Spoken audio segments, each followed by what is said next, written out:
बड़ा दंगल देख रहे हैं आप, आपके साथ मैं हूं अर्पिता आर्या। बिहार विधानसभा चुनाव में एनडीए महागठबंधन को पीछे छोड़ते हुए सत्ता पर काबिज होने में कामयाब हो गया। शुरुआती रुझानों में महागठबंधन को बढ़त मिलती हुई दिखी, लेकिन थोड़ी देर बाद ही बाजी पलट गई और एनडीए ने ऐसी बढ़त बनाई जो आखिर तक कायम रही। देर रात तक चली वोटों की गिनती के बाद जब नतीजे आए तो एनडीए के समर्थक जश्न में डूब गए। हमारा नेता कैसा हो, नीतीश कुमार जैसा हो। नतीजे आते ही प्रधानमंत्री मोदी और गृह मंत्री अमित शाह ने भी एनडीए की जीत पर ट्वीट किया और उन्होंने बिहार के लोगों का शुक्रिया अदा किया। भारतीय जनता पार्टी की ओर से बिहार की समस्त जनता का हम हृदय से आभार व्यक्त करते हैं।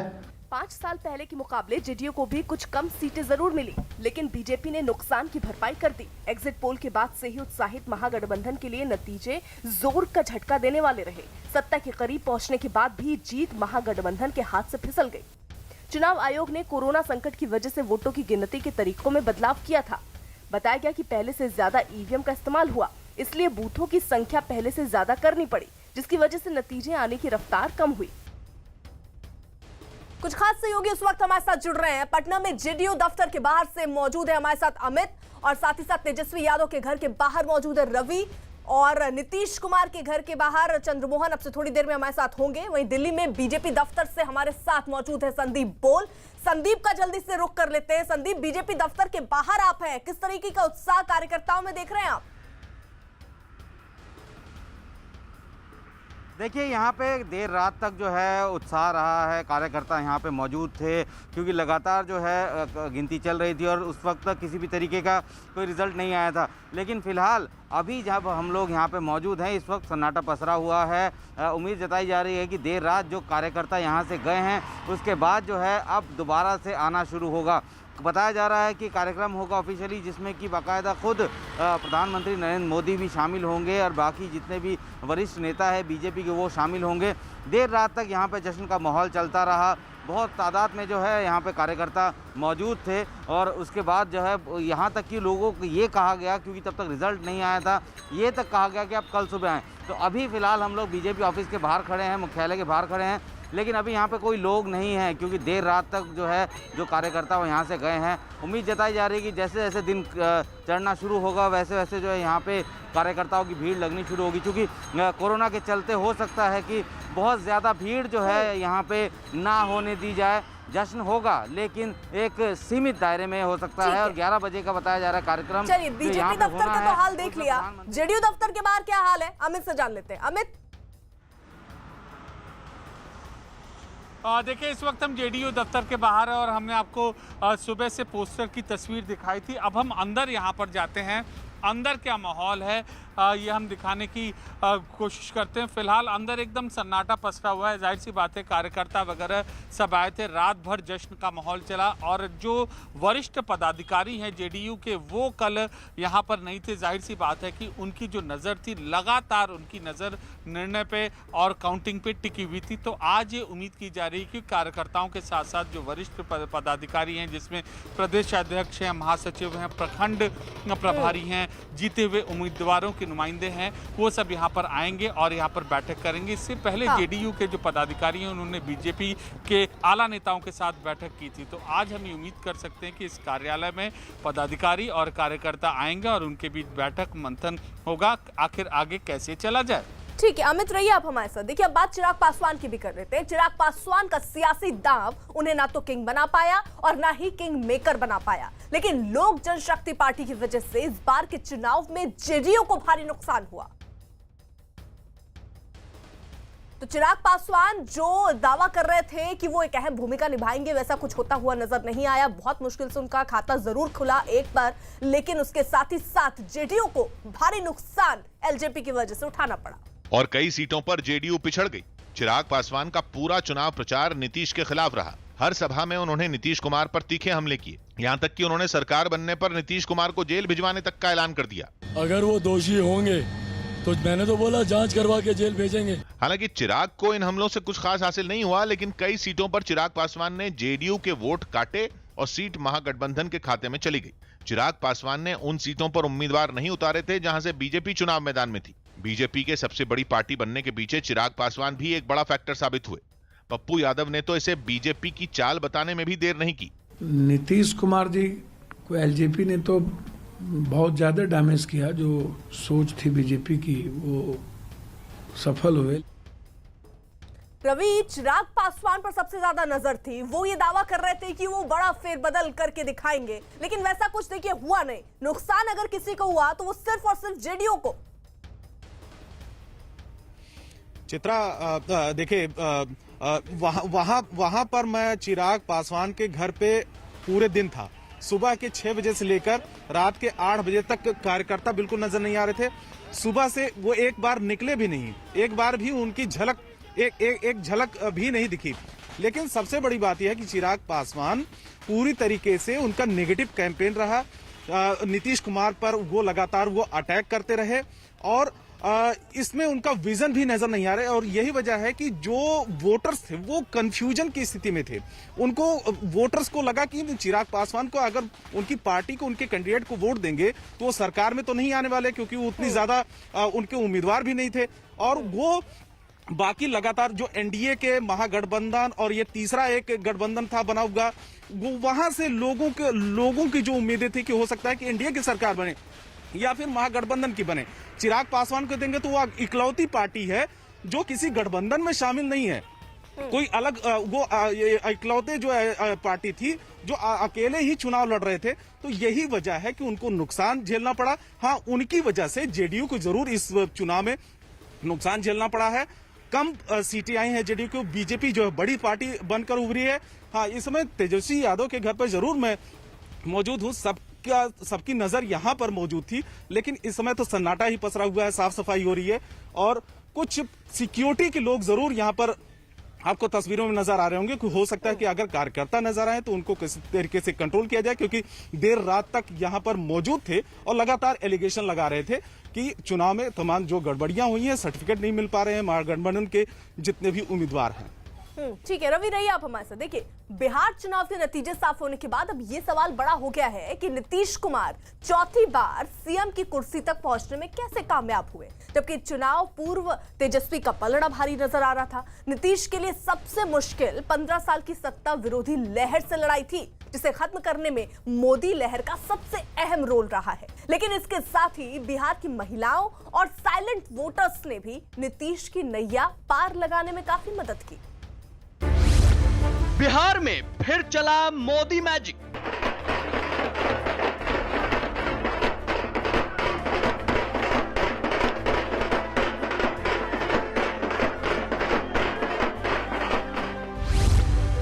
ब्रांड मोदी ने बचाई नीतीश की नैया। जंगल राज के युवराज क्या वो बिहार को आईटी के क्षेत्र में या आधुनिकता के किसी भी क्षेत्र में आगे ले जा सकते हैं? महिलाओं के जोर से बची नीतीश की गद्दी।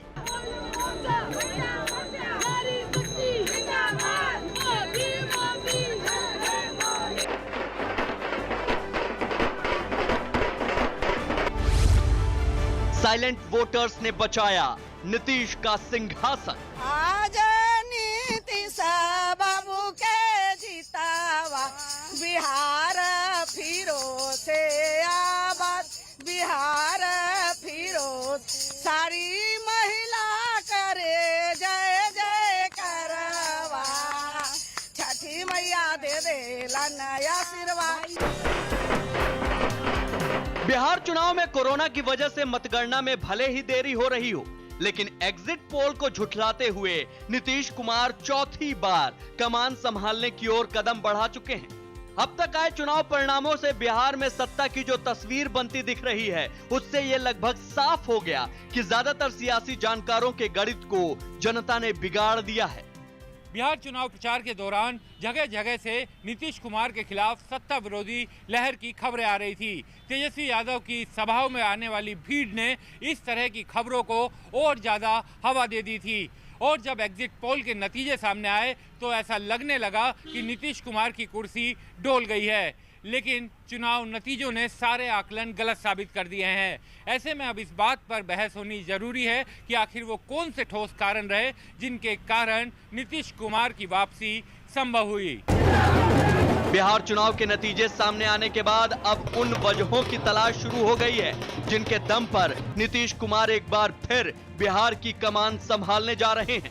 नीतीश को कुर्सी के करीब पहुंचाने में बिहार की महिलाओं की भूमिका को सबसे अहम माना जा रहा है, क्योंकि इस बार महिलाओं ने जमकर वोटिंग की है। चुनाव आयोग के मुताबिक इस बार बिहार में पुरुषों का मतदान प्रतिशत 54.68 था, जबकि महिलाओं का मतदान प्रतिशत 59.69 रहा। यानी महिलाओं ने पुरुषों से ज्यादा मतदान किया।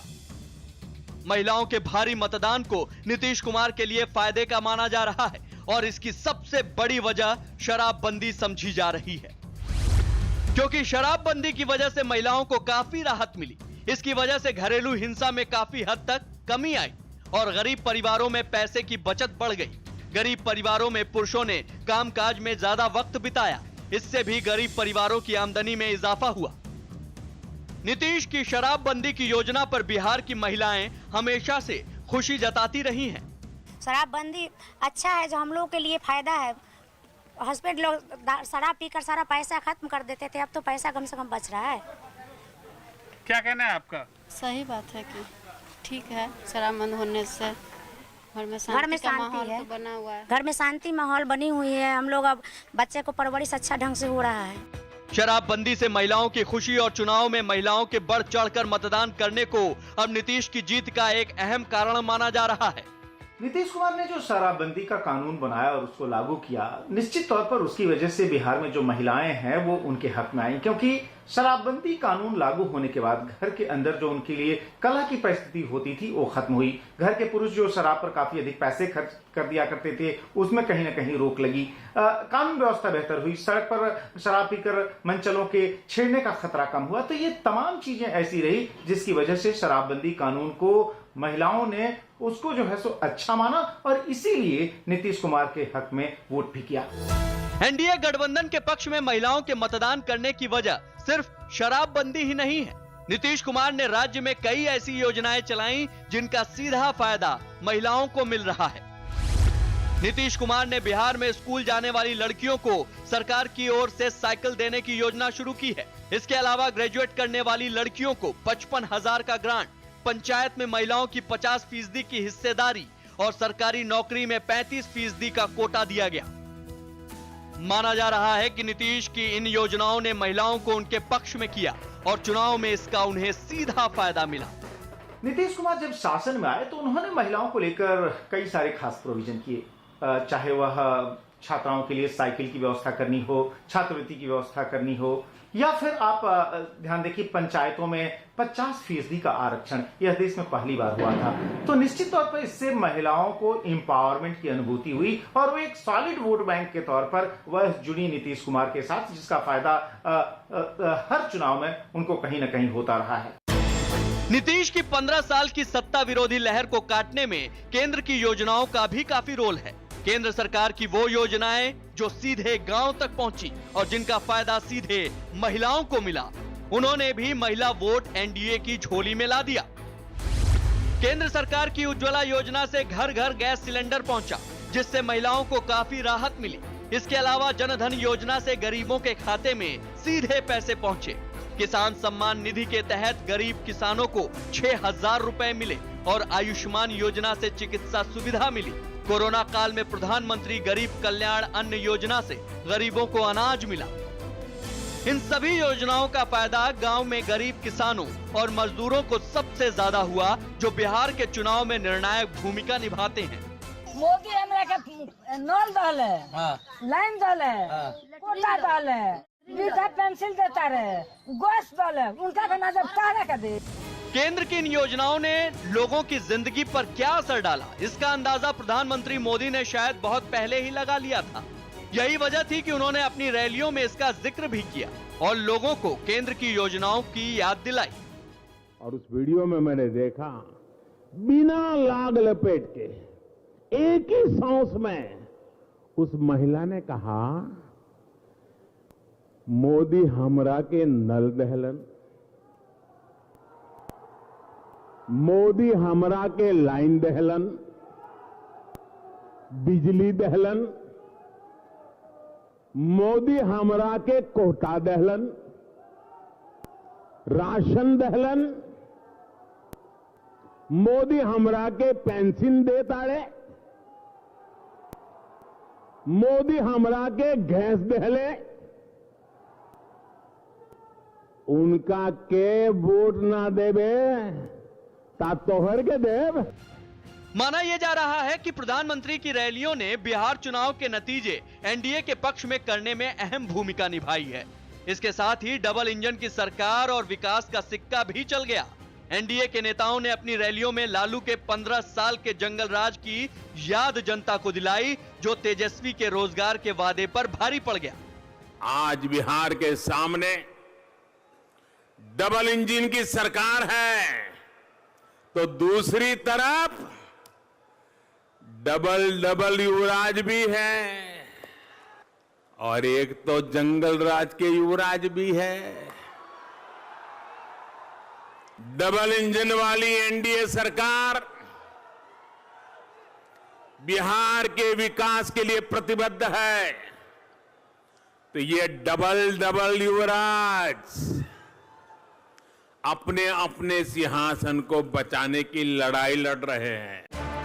तेजस्वी के नेतृत्व में महागठबंधन को बिहार के युवाओं से काफी आस थी, लेकिन एनडीए बिहार की जनता में लालू के जंगल राज की यादें ताजा कराने में कामयाब रहा, और इसका असर नतीजों में दिख रहा है। डबल इंजन की जो सरकार है, और ये जो नारा जो है खुद नरेंद्र मोदी ने भी दिया था चुनाव के दौरान जब वो प्रचार के लिए आए, ओवेस्ली नीतीश कुमार के साथ जो उनकी जोड़ी केंद्र में यानी प्रधानमंत्री मोदी और राज्य में नीतीश कुमार, यह एक बड़ा ही फॉर्मिडेबल नारा था। और इसके साथ उन्होंने ये भी कहा कि अगर आप इसकी तरफ नहीं देखेंगे तो फिर सामने तो जंगल राज ही है, क्योंकि 15 साल जो लालू और राबड़ी के थे उसको जंगल राज के तौर पर ही जो है पोर्ट्राय करती रही हमेशा एनडीए से जुड़ी हुई पार्टियां। बिहार चुनाव में साइलेंट वोटर की भूमिका भी काफी अहम मानी जा रही है। एनडीए के नेताओं का यह भी कहना है कि उनके वोटर ज्यादा मुखर नहीं थे, इसलिए एग्जिट पोल और चुनावी लहर में वो कमजोर नजर आ रहे हैं। चुनावी परिणामों से ये साबित होता दिख भी रहा है। शुरू से हम इस बात को दोहरा रहे हैं कि हमारा feedback mechanism booth to booth हमें रिस्पांस आता है, फीडबैक आता है। उस फीडबैक के बेसिस पे मुझे पूरी उम्मीद है कि एनडीए प्रचंड बहुमत से जीतेगी, सरकार हमारी बनेगी। वो हमारे साइलेंट वोटर्स होते हैं, इसलिए बहुत सारे लोग जो है वोकल नहीं होकर कुछ बोलते नहीं हैं, लेकिन हमारी सपोर्ट है, हम जमीन पे ट्रैक्शन है, दिखता है साफ कि हम जीत रहे हैं, उसमें कोई संदेह नहीं मुझे लगता है अभी अब तक के जो रुझान है। बिहार में नीतीश के नेतृत्व में एनडीए भले ही सरकार बनाने की ओर बढ़ रही हो, लेकिन ये भी एक सच है कि तेजस्वी ने एनडीए को जबरदस्त टक्कर दी और इस चुनाव में लालू कहीं नहीं थे। इससे तेजस्वी भले ही सरकार न बना सके, लेकिन बिहार की राजनीति में उनका कद काफी बढ़ गया है। संदीप, अगर इस तरीके से देखें तो क्या फैक्टर बहुत अहम रहा है एनडीए की जीत के लिए? क्या वो महिला फैक्टर या जिस तरीके के वादे और दावे किए? अगर फेज वाइज भी देखें तो दूसरा और तीसरा फेज जो है वो बीजेपी के लिहाज से बहुत अच्छा रहा, एनडीए के लिहाज से बहुत अच्छा रहा। इसका मतलब मोदी की रैलियां काम कर गई। बिल्कुल अर्पिता, लग रहा था कि कोरोना के चलते रैली नहीं हो पाएगी, क्योंकि अगर हम लोग बात करें बिहार की, वो एक ऐसा स्टेट है जो कि हमेशा पॉलिटिकली एक्टिव रहता है। अगर हम लोग बात करें वहाँ पे हर शख्स जो है वहाँ के जातीय समीकरण से लेकर हर चीज़ पर जो है बहुत पैनी नज़र रखता है, और अपना जो उनका एक व्यू भी होता है जिसको वो बहुत स्ट्रांगली तरीके से रखते हैं। लेकिन अगर पूरे इस इलेक्शन की बात करें, पूरे जो कैंपेन की बात करें, उस कैंपेन में हालांकि बहुत ज़्यादा डोर टू डोर कैंपेनिंग नहीं हुई है, लेकिन लोग बहुत आए, भीड़ बहुत जुटी, चाहे वो एनडीए की रैलीज़ में हो, चाहे वो आरजेडी प्लस कांग्रेस की रैली में हो, भीड़ बहुत जुटी। लेकिन सबसे बड़ा फैक्टर यहाँ पे यह है कि तो महिलाएं जो हैं वो निकल कर आई, उन्होंने वोटिंग किया। दूसरा ये कि साइलेंट वोटर, जिसका जिक्र जो है हम लोगों ने अभी किया कि साइलेंट वोटर थे, उन्होंने भी जो है इस गणित को जो है बिगाड़ा, आरजेडी के जीत के गणित को बिगाड़ा। लेकिन तीसरा सबसे बड़ा फैक्टर है चिराग पासवान, क्योंकि चिराग ने जिस तरीके का एक माहौल तैयार किया, कन्फ्यूजन में आ गए लोग कि आखिर क्या हो क्या रहा है।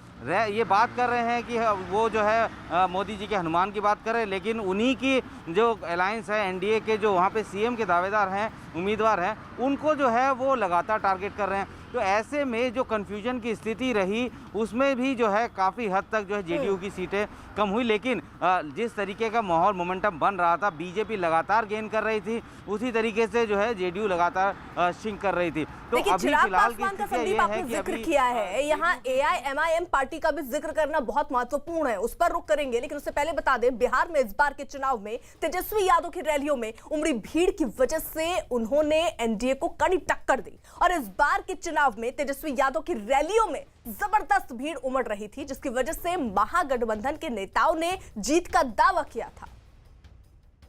यही नहीं, खुद तेजस्वी ने भी भरोसा जताया था कि उनकी रैलियों में उमड़ी भीड़ वोटों में तब्दील होगी। तेजस्वी जी बहुत भीड़ है, वोट में तब्दील होगा। जनता ने मन बना लिया है, परिवर्तन होगा, बदलाव होगा। तेजस्वी की इस बात का असर नतीजों पर भी नजर आया, क्योंकि जैसे जैसे विधानसभा चुनाव के रिजल्ट आने लगे ये साफ होने लगा कि तेजस्वी की रैलियों में जो भीड़ उमड़ी उसकी वजह से उन्होंने चुनाव में एनडीए के बड़े बड़े दिग्गजों को कड़ी टक्कर दी। यही नहीं, बिहार चुनाव में तेजस्वी यादव ने जिस तरीके से अपने दम पर प्रचार की कमान संभाली उसकी वजह से भी उनकी तारीफ हुई। शिवसेना ने तो तेजस्वी को बिहार के सियासी मैच का मैन ऑफ द मैच तक बता दिया। इस पूरे चुनाव का जो मैन ऑफ द मैच मैं कहूंगा तेजस्वी यादव। यही नहीं, क्रिकेट के बाद सियासत की पिच पर अब तक का अपना सबसे बड़ा मैच खेलने वाले तेजस्वी से उनके क्रिकेट कोच भी खुश दिखे। अभी जो भी बात करता है उसमें उसका स्टेटमेंट में सब में जो वैल्यू रहता है वो है, तो अभी एक लीडरशिप का ये हमें नजर आता है। इस बार के चुनाव में प्रचार के मामले में तेजस्वी ने सभी नेताओं को पीछे छोड़ दिया था। रवि, अगर जिस तरीके से पहले भीड़ उमड़ रही थी वो इशारा कर रही थी कहीं पासा पलट सकता है क्या, परिवर्तन हो सकता है क्या, और आरजेडी 75 सीटों पर देखिए जीत हासिल की है, लेकिन यहां सबसे ज्यादा सवाल कांग्रेस पर भी उठ रहे हैं। अगर सहयोगी पार्टी के तौर पर कांग्रेस बेहतरीन प्रदर्शन या थोड़ा और अच्छा कर देती तो यहां गणित बदल सकता था। बिल्कुल, ये देखिए सिर्फ महागठबंधन के लिए ये सवाल नहीं खड़ा होता कि उसके घटक दल ने यानी कि आरजेडी ने अच्छा परफॉर्म किया लेकिन कांग्रेस ने नहीं किया, लेकिन दूसरी तरफ सवाल तो एनडीए की तरफ से भी खड़ा होता है कि अगर बीजेपी ने अच्छा प्रदर्शन किया तो उम्मीदें जेडीयू की तरफ से भी थी, नीतीश कुमार की पार्टी से भी थी। अगर उसने परफॉर्म अच्छा किया होता तो ये कांटे की जो टक्कर नजर आ रही थी कि लगातार दिल की धड़कनें बढ़ी हुई थी दोनों गठबंधन के नेताओं की तरफ से, वो स्थिति नहीं होती, एकदम क्लियर तस्वीर हो जाती। तो सवाल दोनों तरफ से खड़े होते हैं। हाँ, आरजेडी को संतोष करना पड़ा कि इस बार चुनाव में वो सबसे बड़ी पार्टी बनकर उभरी है, लेकिन आखिरकार जो रिजल्ट आया वो एनडीए के पक्ष में आया है। अब एनडीए की सरकार बनने जा रही है, क्लियर है। तो फिलहाल तेजस्वी यादव के घर पे हूं और यहां पर अभी जो देर रात तक तमाम लोग मौजूद थे कार्यकर्ता, इस समय तो कोई भी नजर नहीं आ रहा। हो सकता है कि कुछ देर बाद यहां पर कुछ लोग नेता मिलने के लिए आए। तेजस्वी यादव भी एक बार भी बाहर नहीं आए, कल रात में भी नहीं आए, इस टाइम भी नहीं आए। तो हो सकता है कि कुछ लोग कार्यकर्ता या फिर नेता मिलने के लिए आए। अर्पिता, ठीक है रवि, रहिए आप हमारे साथ। वहीं बिहार में देखिए पहली बार बीजेपी जो है वो सबसे बड़ी पार्टी बनकर उभरी है, जिसके पीछे प्रधानमंत्री नरेंद्र मोदी के जादू को बड़ी वजह माना जा रहा है। बीजेपी ने 74 सीटें जीती हैं। बिहार में अब तक एनडीए में जेडीयू के पास बड़ी पार्टी का दर्जा हुआ करता था, लेकिन अब बीजेपी गठबंधन की सबसे बड़ी पार्टी बनी है। लेकिन इस बार बीजेपी ने जेडीयू को बड़े अंतर से पीछे छोड़ दिया, बल्कि आंकड़े तो साफ करते हैं कि बीजेपी के शानदार प्रदर्शन ने ही एक करीबी मुकाबले में एनडीए को जीत दिला दी। नतीजों से पहले तक दावा किया जा रहा था कि नीतीश कुमार के खिलाफ 15 साल का एंटी इनकम्बेंसी फैक्टर है, यानी सत्ता विरोधी लहर है, जिसका फायदा महागठबंधन को मिलेगा। लेकिन प्रधानमंत्री की ताबड़तोड़ रैलियां बिहार चुनाव में गेम चेंजर साबित हुई। नतीजों के बाद तो यह भी माना जा रहा है कि प्रधानमंत्री नरेंद्र मोदी की लोकप्रियता ही 15 साल की एंटी इनकम्बेंसी पर भारी पड़ गई। बीजेपी के इस शानदार प्रदर्शन ने बिहार में जितना बीजेपी को मजबूत किया उतना ही जेडीयू को कमजोर भी किया। हालांकि माना यही जा रहा है कि बदले समीकरणों का बिहार के सीएम के चेहरे पर कोई फर्क नहीं पड़ेगा और अगले मुख्यमंत्री नीतीश कुमार ही होंगे। केंद्रीय मंत्री रविशंकर प्रसाद ने बिहार में एनडीए की जीत को जनता की जीत बताया, साथ ही जीत का श्रेय पीएम मोदी के नेतृत्व को दिया है। रविशंकर प्रसाद के मुताबिक बिहार का विकास केंद्र में पीएम मोदी और बिहार में नीतीश कुमार के नेतृत्व में ही संभव है।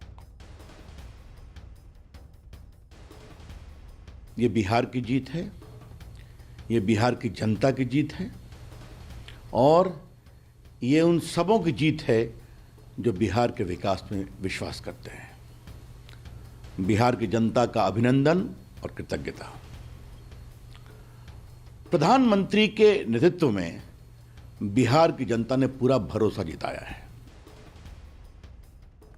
यानी अमित देखिए, बीजेपी का परफॉर्मेंस तो बेहतरीन रहा जिसका जिक्र हम कर रहे हैं, लेकिन जेडीयू जितना दिखाया जा रहा था कि जेडीयू बहुत नीतीश कुमार के, चाहे वो रैलियां हो, चाहे जिसमें नीतीश कुमार बहुत ज्यादा अग्रेसिव कई बार नजर आए, जो उनके स्वभाव में नहीं रहा, जो दिखा रहा था कि कहीं ना कहीं डर नीतीश कुमार के मन में है, लेकिन अब वो सारे डर हट गए होंगे और अब बेहद खुश नजर आ रहे होंगे नीतीश कुमार।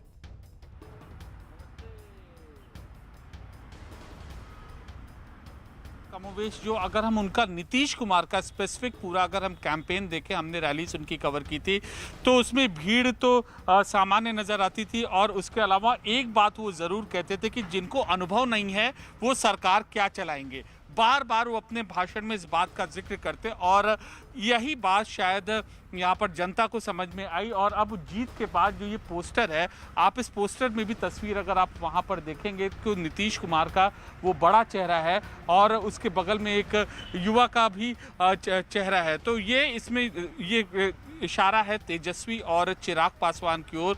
और कमोवेश जो वो कहा करते थे कि जिन्हें अनुभव नहीं है और वो क्या चलाएंगे, तो अब ये कहा जा सकता है कि जनता ने वो बात यहाँ पर समझी होगी और उसके बाद वोट दिया होगा और उसके बाद ये पूरे के पूरे नतीजे आए होंगे। और दूसरी चीज़ ये है कि हमेशा डबल इंजन की बात करते नीतीश कुमार कि हम डबल इंजन की सरकार है, विकास के रास्ते पर हम ले जाएंगे। वो अपने कामों की सूची गिनाते और इसके साथ साथ जब पीएम के साथ रैली होती, पीएम के साथ जब रैली होती तो पीएम मोदी अपने नीतियों की का जिक्र करते, नीतीश कुमार ये भाषण देते कि हम कैसे इसको इम्प्लीमेंट करेंगे। तो कुल मिलाकर बीजेपी और केंद्र सरकार के सहारे इन रैलियों की का वो जिक्र करते, अनुभव का जिक्र करते और अपने शासन का जिक्र करते। ठीक है अमित, रहिए आप हमारे साथ। देखिए, चिराग पासवान जिनकी भूमिका पर अब से थोड़ी देर पहले हम लोग बात कर रहे थे, चिराग पासवान की पार्टी एलजेपी बिहार चुनाव में भले ही बेहतर प्रदर्शन ना कर पाई हो, लेकिन वो बीजेपी की जीत से खुश है। चिराग पासवान ने ट्वीट करते हुए बिहार में बीजेपी के बेहतरीन प्रदर्शन को पीएम मोदी की जीत बताया है और इसके अलावा चिराग पासवान ने दावा किया कि चुनाव में उनकी पार्टी एलजेपी बेहद मजबूती से बिहार फर्स्ट और बिहारी फर्स्ट के संकल्प के साथ लड़ी और भविष्य में उन्हें इसका फायदा भी मिलेगा। वहीं बिहार के मधुबनी जिले में प्रचार के दौरान नीतीश पर प्याज फेंके जाने की घटना ने खूब सुर्खियां बटोरी थी। मधुबनी जिले की जिस हरलाखी सीट पर यह घटना हुई, वहां जेडीयू ने बड़े अंतर से जीत दर्ज की।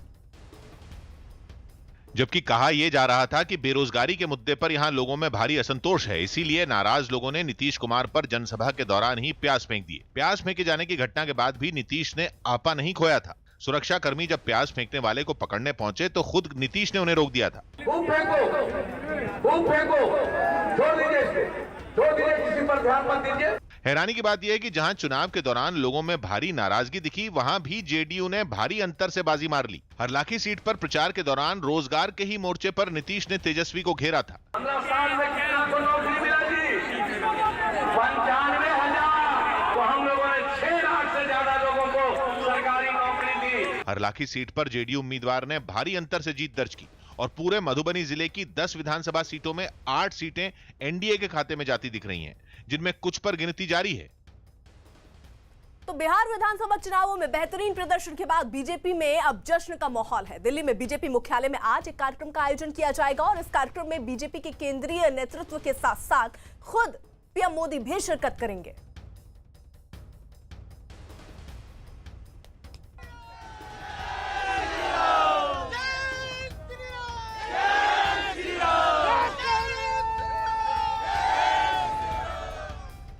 संदीप, ये कार्यक्रम कब होना है बीजेपी दफ्तर में?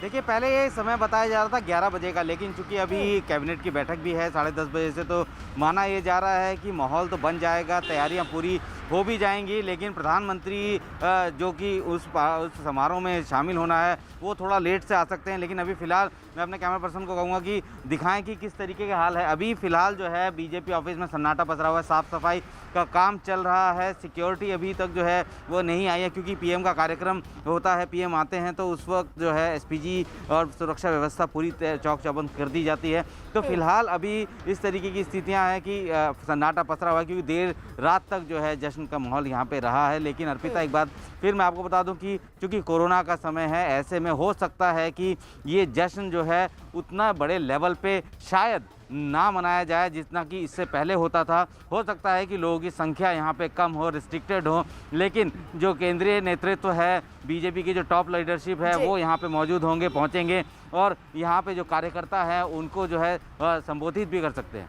बिल्कुल संदीप, आप नजर बनाए रखिएगा और देखिए जश्न का माहौल इस वक्त शुरू भी हो जाएगा अब से थोड़ी देर में, जिस तरीके से संदीप बता रहे हैं, क्योंकि बीजेपी दफ्तर के बाहर है और एक बड़े जश्न की तैयारी बीजेपी के यहां पर है, उस पर भी हमारी नजर रहेगी। आप सब बने रहिए हमारे साथ।